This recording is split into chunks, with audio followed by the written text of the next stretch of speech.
Well, hello friends. Welcome to the SerenityOS update for June 2021. Now, this has been my first month of full-time work on the system, and it has been really great. I've been able to focus much better, and my stress level has gone down dramatically now that I don't have to juggle a job and this at the same time. There's a bit more administrative work than I expected, but I'm working my way through that.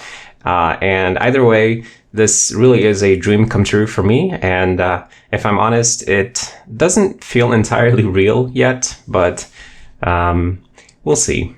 Now, of course, my work on this project is funded by viewers just like you.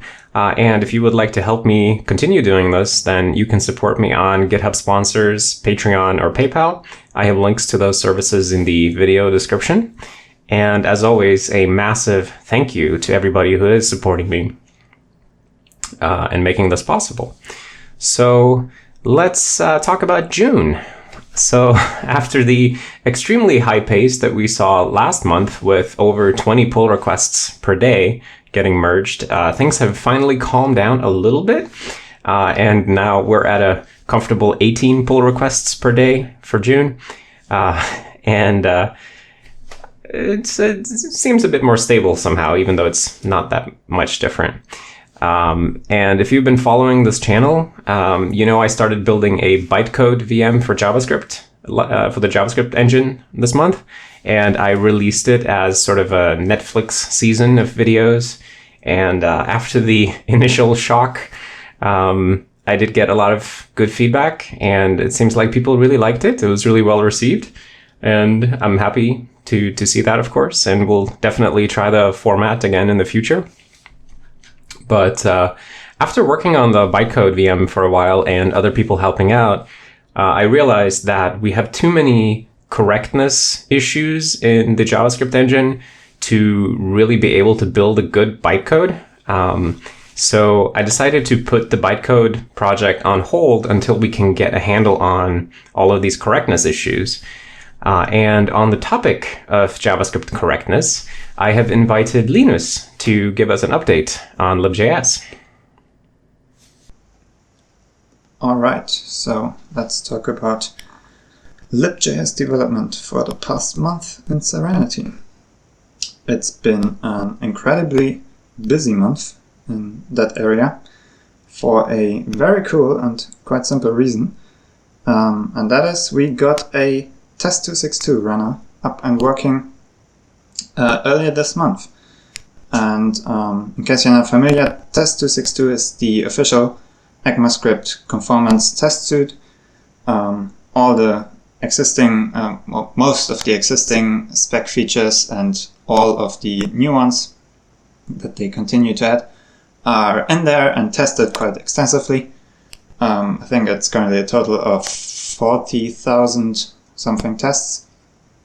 Also got a different test suite for parser stuff. And so with the help of Eden and Marcin, we got a runner for LibJS working, and we now use that for tracking our progress. So whenever a commit is, or a PR or commit is merged into the master branch, we basically build that again from scratch, run all the tests and record the results. And that is available on a website, which is libjs.dev/test262. I cannot show it in the browser right now because it's not working yet, but I can show you a screenshot that Andreas tweeted yesterday. So this is basically progress for the whole month since June 5th, where it was created, until yesterday. And you can see we went up from that starting at like 33%, and we're up to 53%. So we basically managed to do a whole 10% of tests that were previously failing and make them pass in LibJS up, which is super cool. So there's way too much for me to go through everything. So out of the total of 1,500 commits in the last month, about 1/3 is LibJS. So it's a massive amount of work, and that is including the new bytecode interpreter. But I can try to go over as many things as possible. So let's start with Eden, who did a lot, and over again. So that's really cool. He started with doing some fixes on the math object, just fixing edge cases, some error handling, adding a couple of missing functions. So that is very cool. Also added the escape and unescape methods that I can show you.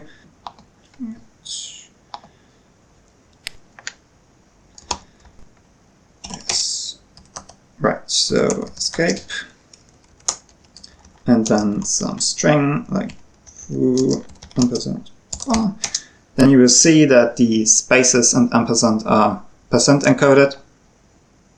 Alright, it's unescape. So that will just reverse this operation. What else? He did a lot of work on the date object. So again, fixing things, adding things. We got a couple of setters now. So when you create a new date, and then I can do d.set month, I don't know, 3, and then you can see the date that changed. Same for set time, set UTC, date, month, hours, all that. Set UTC, date, month, hours, all that. So very cool work. Let's see, another one from Eden is some work on the with statement. So it's not widely used, but we got it working. So if you do with and then something in here, that now correctly returns the last executed statement, which might not seem that important at first sight, but it is when you use it in eval, because that then returns that value. So that is a nice fix. Something similar that Marcin did is on the switch statement. That now returns undefined for an empty block. Also important when you use it in some evaluated code, and then use the result of that. And then something I did was, is the proxy.revocable function. We had support for revocable proxies for a while, but it wasn't exposed, so that is now implemented.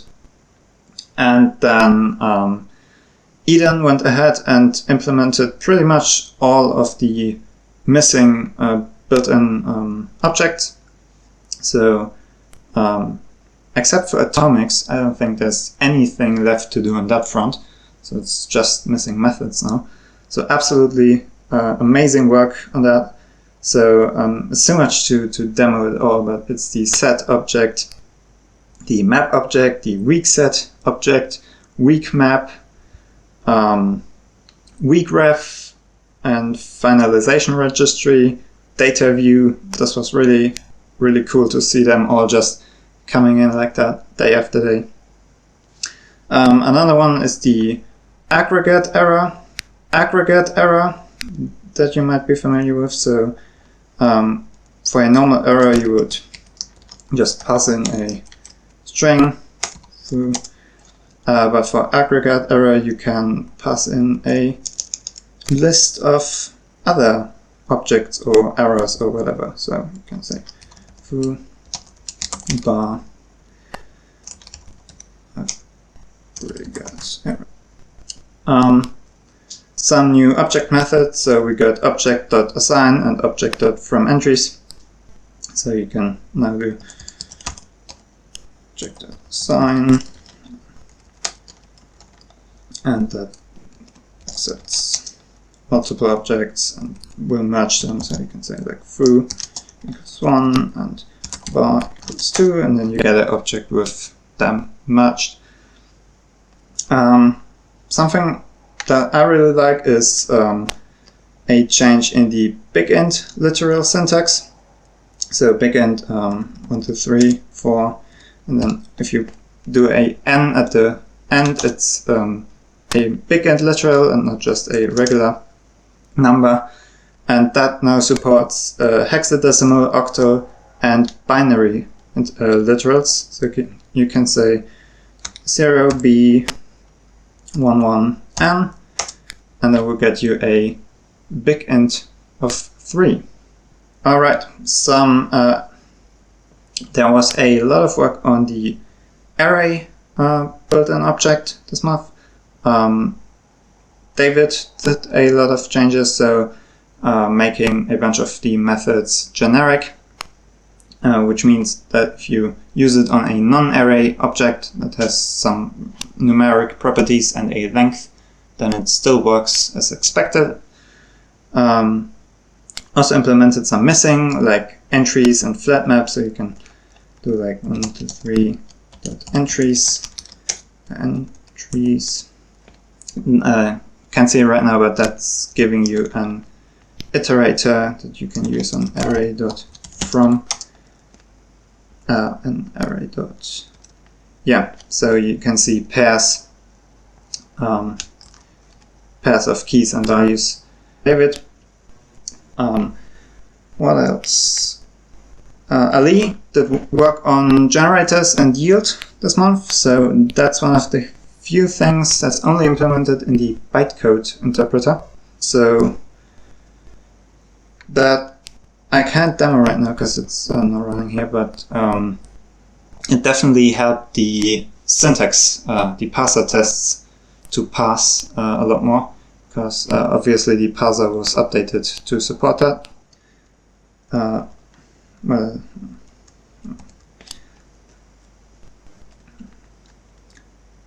another cool thing that Eden added is from the NXB of the specification, so that's mostly browser-specific features and extensions, is __proto __.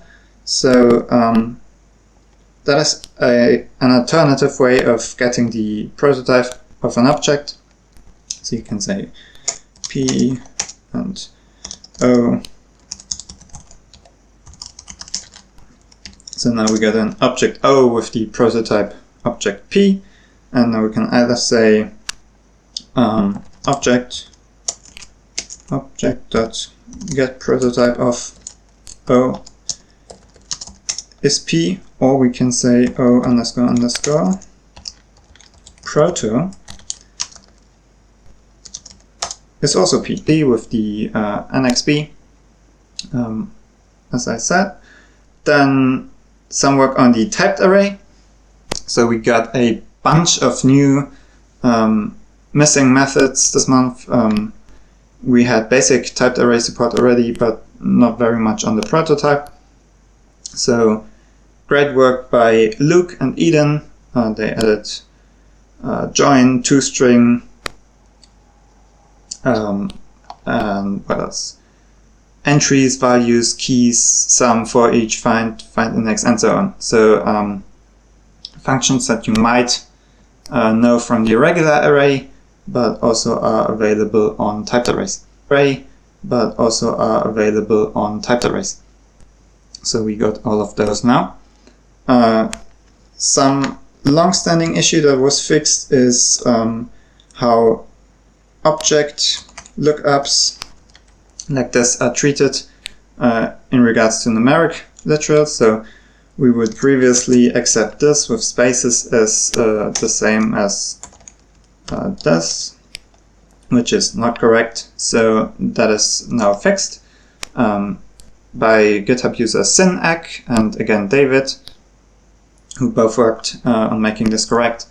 So now we can do a equals 0, and now a with a string 0 is not the same as like +0 or -0 or yeah, all these variations. And our evil still needs some more work, but it's getting there. Andreas did a whole bunch of work on environment records and references and basically everything to make variables work more correctly, because we had a bunch of edge cases that broke stuff. So he went and looked at it and re-implemented some things that were incorrect and made it all align with the spec. So that's really going to be very useful to get those numbers up. And another patch by Andreas I want to mention last but not least is support for the for underscores in numerical literals. So you can now do this, which you might know from other languages like Python or I think Ruby. So instead of doing a large number like this, you can now separate wherever you want the digits, and it still works. Well, thank you, Linus, for that awesome update. So here we are in the June edition of Serenity, and let's start by looking at Assistant. So this is a new application that comes up if you press super space or Windows space if you prefer. You can also access it down here. And it's sort of like macOS Spotlight that you can type in stuff and it finds applications for you. If you want to launch apps, very, very handy. And it can also do basic calculations like 5 times 3. And if you press enter, it will copy it to the clipboard so you can paste it elsewhere. Very, very cool. And it's a pluggable architecture, so we can add new information providers as we go. And the assistant was added by Spencer. So thank you very much, Spencer, for building that. And something that I worked on a bunch this month was Pixel Paint. So various new changes here. Pixel Paint now has a tabbed UI. It allows you to open multiple files instead of only one. So let's go and grab a file. Maybe the wizard banner. And the tabs, by the way, now have little X's on them. That was added by Marcus. And this is universal, so you can get them in the browser as well. This is just a feature of the tab widget. And very, very cool. Thank you, Marcus. And also, you can open PNGs and BMPs and stuff in Pixel Paint now. Who added that? Marco, I think. So thank you, Marco, for implementing that. And but what I worked on in Pixel Paint was selections. So I built this rectangle select tool that allows you to select a rectangle, and then you can copy that and paste it as a new layer. So that's a new feature that we have, selections. And then after I built the original simple rectangle implementation, then Davi came and expanded on it. So we now have more complex selections. And this is actually implemented using a mask that has alpha. So we can do arbitrary selections, which is really, really cool. So thank you, Davi, for working on that. And of course, if you copy that and paste it, you get a really funky looking layer. But yeah, so that's really, really cool. And some other stuff, let's look around. I guess since we had browser open, there has been work on Flexbox this month. So Tobias has worked on supporting much more of the CSS Flexbox spec.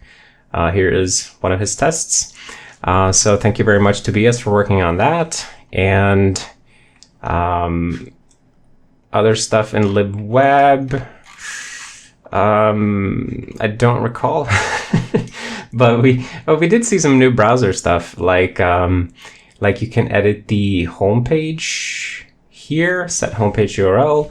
So if you want to load, for example, SerenityOS.org when the browser starts, or when you click on home, then you can change that now. So settings, set homepage URL.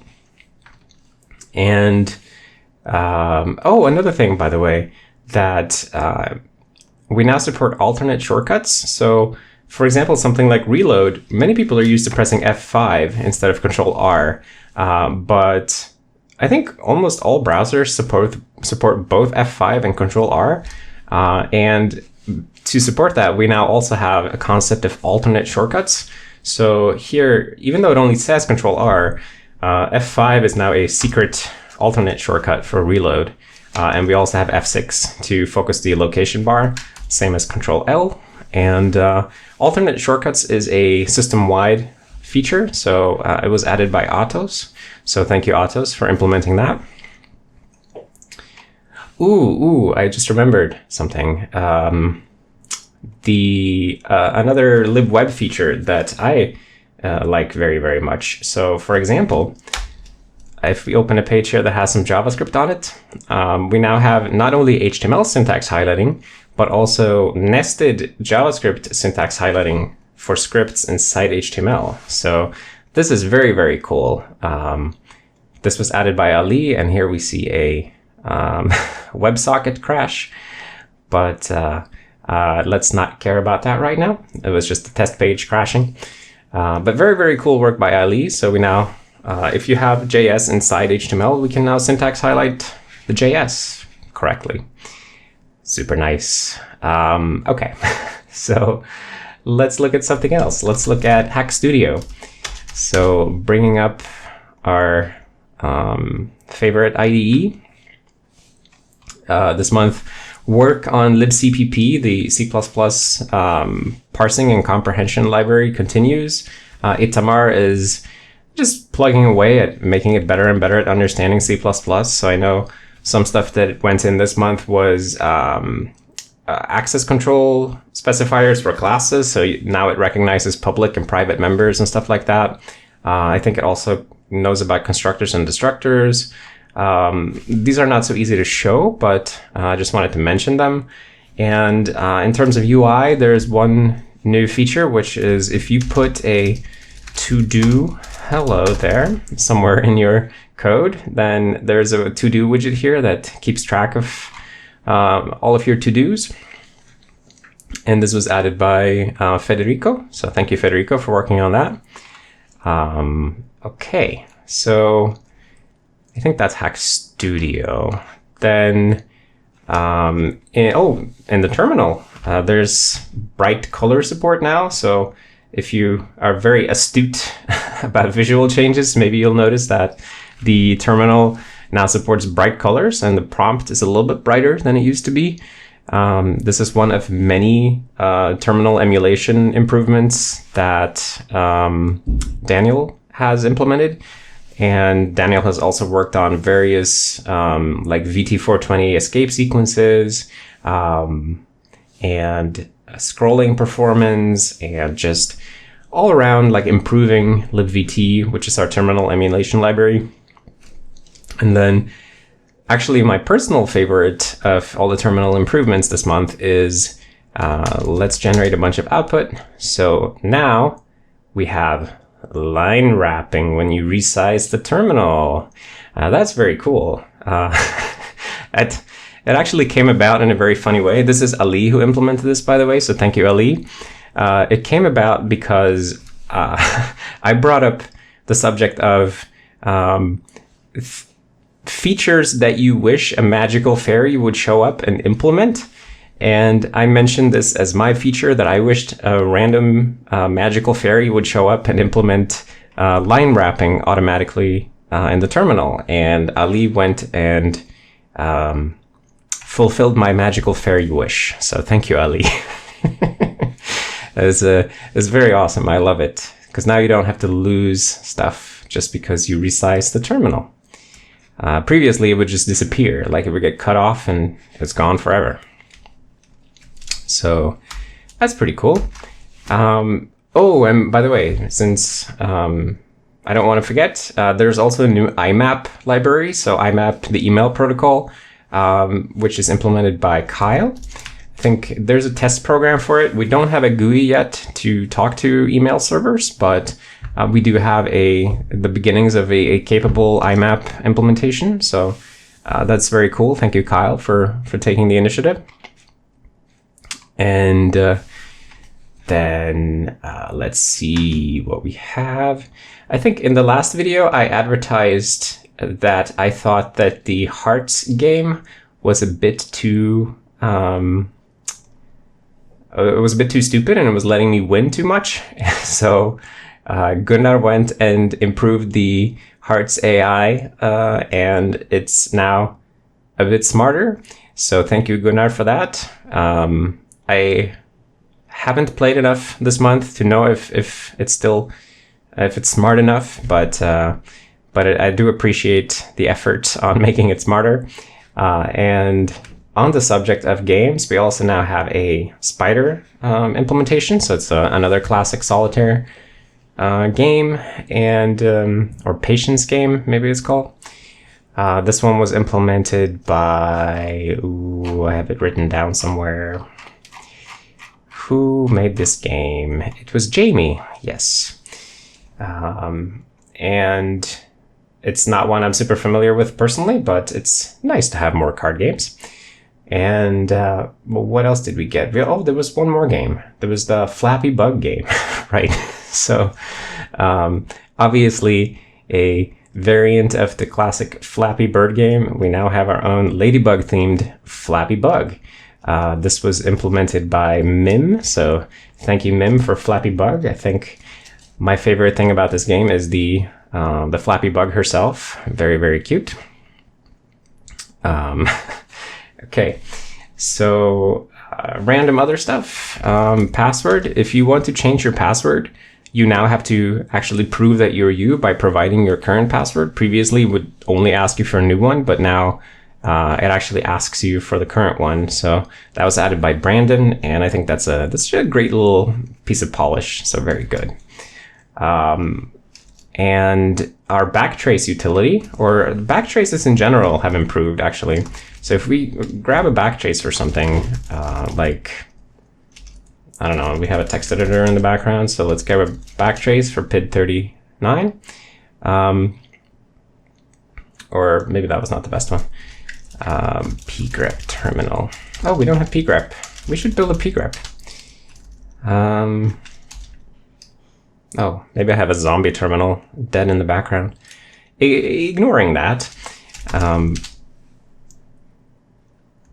why are none of these good examples for this? I wanted to get one where there's some inline call somewhere. Let me become root and let me check on Windows Server. 22. He's usually doing stuff. Okay, here, finally, something. So previously we had this issue that backtraces could sometimes be hard to understand because it would list the function that we were at, but for the file and line, it would just show some like commonly inlined thing, like the dereference operator in a smart pointer, for example. And that's not super useful when you're looking at a backtrace because, yes, it is technically at the dereference operator in a smart pointer header, but that's not what you're looking for. You're looking for like where in the more business logic file are we? And thanks to Itamar, in cases of inlining, it now actually shows you the chain of inlined locations. So you can see here that while we are in syscall.h,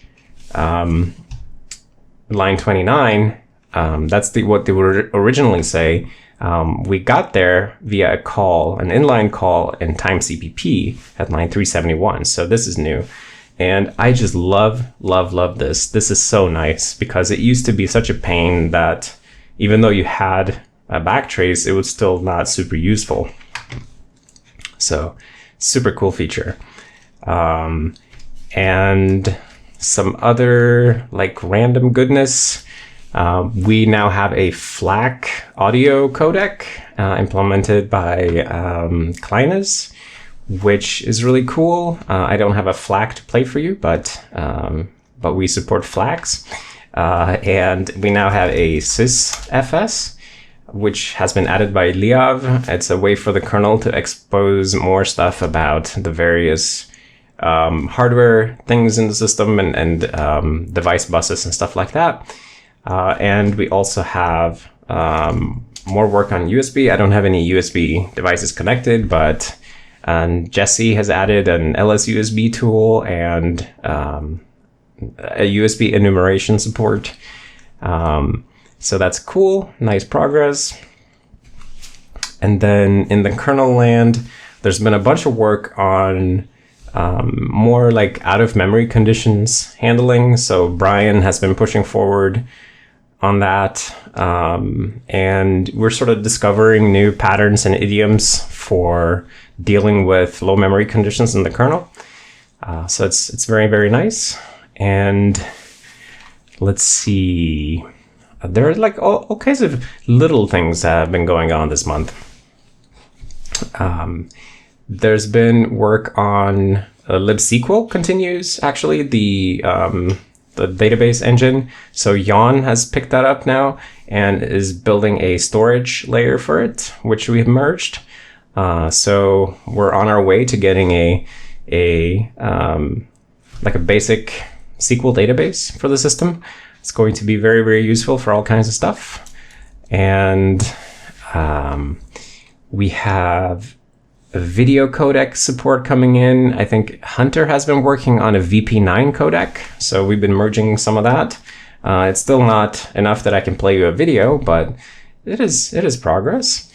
And I wanted to show you a silly thing, but something I quite liked, that Peter has went and worked on the chess engine so that it now uses less memory and is able to therefore make more calculations, and so it makes fewer dumb decisions. And it's actually a little bit harder to play against it now. It's still easy to beat, but I do like that it's improving. And I think it was also Brandon went and changed the cursor when you are hovering over a piece. So now it's like a little hand cursor. And when I click down, it becomes the hand, like it grabs the piece. It's a nice little detail. I like that. Of course, you don't get the hand on the other guy's piece. But yeah, so cool that improving the performance of the chess engine makes it smarter. I like that. And the reason, of course, is that I think the chess engine gets 4 seconds to think. And just by making it faster, it allows it to think further ahead. Anyway, and I think Liav this month also added a new Ethernet device driver for Intel 82574. But I haven't tested that myself, but it's nice to see new drivers being added. And then we got all kinds of little goodies, like we got some new text codec support, like somebody added Turkish, somebody added Latin 9, and this is just things that you run into on the web sometimes. Like web servers give you a page and some random strange encoding, and then we have this mechanism to convert that into UTF-8 so that we can deal with it the way that we like to, and it's pretty sweet. Nice that people are adding more codecs. And yeah, so I think these are basically the things I wanted to show you. Then we've also got some really interesting ongoing projects which are not quite ready yet, but it is very exciting. So I do want to call them out as things to look forward to. So the first one is that Tom is working on multi-monitor support and virtual desktop support. And the virtual desktop stuff is based on a concept of Windows stacks, which I added to the Windows server. And Tom is now taking that and building a complete virtual desktop system on top of that. So hopefully something we can look at next month. And another thing is x86-64. So Gunnar has been working hard on a 64-bit port of the system, and it's not ready for prime time yet, but it is moving ahead quite quickly now. So hopefully also something I could show you next month, but we'll see. Anyways, okay, so I think that's everything I wanted to show you today. There were over 1,600 changes in the last month, so we didn't have time to look at everything, of course, but I do think we covered some cool stuff. Thank you all very much for checking in and keeping up to date with the project. If you ever want to talk with us, just join the Discord server. There's a link in the video description, and come chat. And yeah, I'll see you all next time. Bye.